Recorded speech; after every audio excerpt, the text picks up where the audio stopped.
Hey, what's up guys, Crazy here, back in Borderlands 3, and today I'm going to show you probably the best legendary farming method currently in the game. This works amazing both early game as well as after finishing the main campaign and activating mayhem mode, and I had a ton of success with it in the past couple of days. I'm getting about 5, sometimes even 6 legendaries per run, and I'm not even kidding, just take a look at all of these beautiful legendaries that keep dropping from this boss. Later on in the video I'm also going to show you a second method that I've seen other people using it as well. So you know what, let's just dive right in with the first one. This involves the Forgotten Basilica on Promethea. Promethea being the second planet that you unlock by simply playing the campaign. As you go into the campaign and finish a bunch of stories, eventually you will reach the Forgotten Basilica. This is one of the first, if not the first vault that you unlock in this game, and get to fight the boss inside. The boss inside being the Destroyer,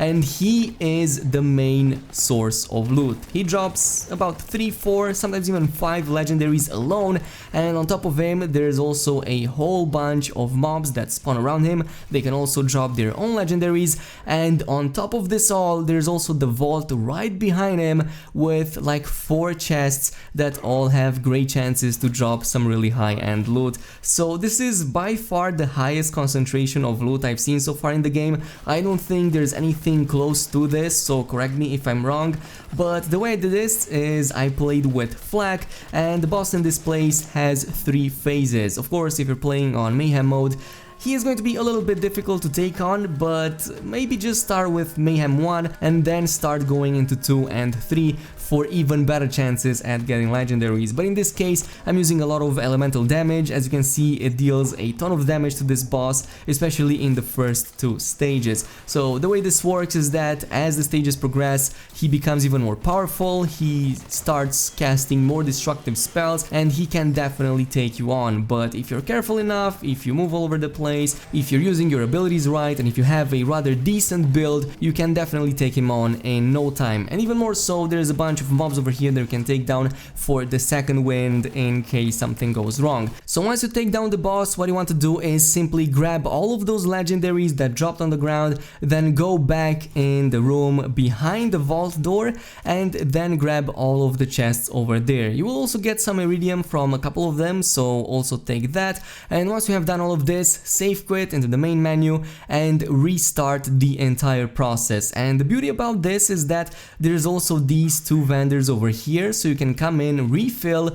But the beauty about this is the fact that you can also sell the items that you actually don't need, or let's say you just want to farm these items to sell them at the vendor for more money. This is definitely a viable option. This is why I said that this is probably the best method in the game. It's because it has a huge concentration of loot per a very small area. This area is actually just this small map over here with the boss room and the tunnel over here. That is it. And on top of that, you can also sell everything without actually having to go back on the sanctuary or anywhere else. So in my case over here, I used Flak, and I didn't go with the invisibility build. I didn't use Fade Away at all. I just didn't find a reason to use it, though I might in the future. And this is basically the build that I'm using currently. It has a lot of weapon damage, a lot of crit chance, and it also comes with the Rat Attack, which deals a ton of damage. But this is what I've been using in my case to keep myself alive, especially the action skill called Falconeer Fist. This heals me when using the rack attack,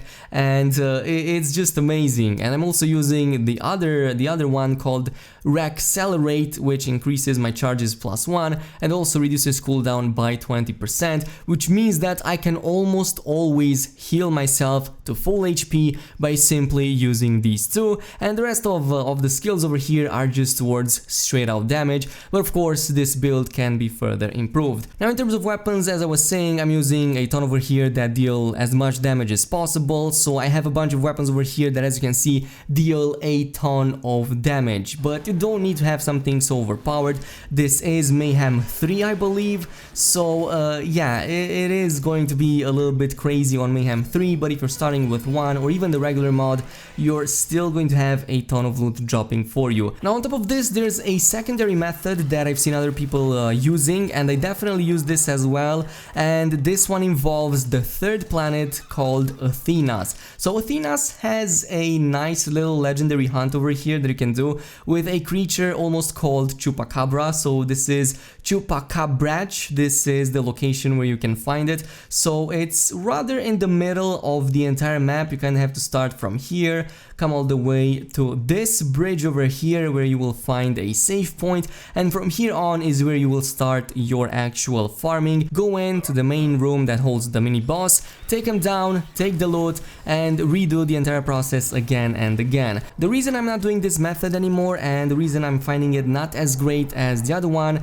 is because it doesn't have a place for me to refill my ammo in case something goes wrong. There's no vendors nearby so I can sell my loot. Again, it's a matter of preferences. The Chupacabra is definitely a little bit easier than the other boss, but yeah, it depends on your gear, on your set, and on your skills. Anyway, if you do this just a few hours, it's definitely going to be useful. You can fill your entire inventory with legendaries, make a ton of money, a lot of iridium. As you can see, about 2000 iridium is what I got, and I also unlocked a ton of skins for my character, for room decorations, a lot of stuff that is definitely very useful. And I also got some really OP items. As you can see, many of the weapons that I got are actually really freaking cool. So yeah, this is it, guys. This is all there is to it. If you enjoyed this video, a thumbs up on it would be super appreciated. Don't forget to comment, like, and subscribe, and I will see you guys next time.